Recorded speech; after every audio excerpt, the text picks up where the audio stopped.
Horta Viva presenta El Xoc de l'Horta, un xoc educatiu i d'estratègia per a tota la família. El xoc va sorgir en el confinament, a partir d'una idea original de Miguel Ángel Lambíes i Carolina Castellar, procedents del Fort d'Alcedo, com la resta de l'equip. El xoc ha estat il·lustrat per l'artista Eva Escamilla, qui ha dibuixat els originals sobre seda i després els ha digitalitzat.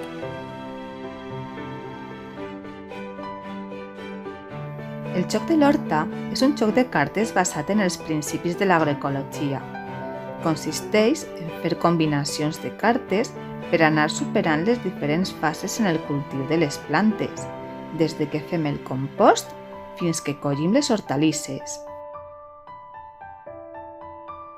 Guanya qui aconsegueix collir 3 hortalisses diferents.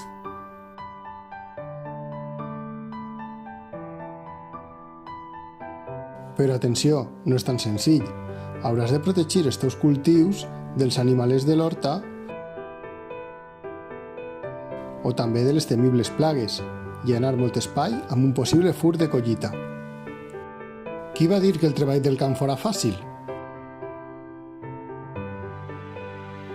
Si vols aprendre agricultura i passar una bona estona, pots comprar ja el xoc de l'horta a mercathortaviva.com.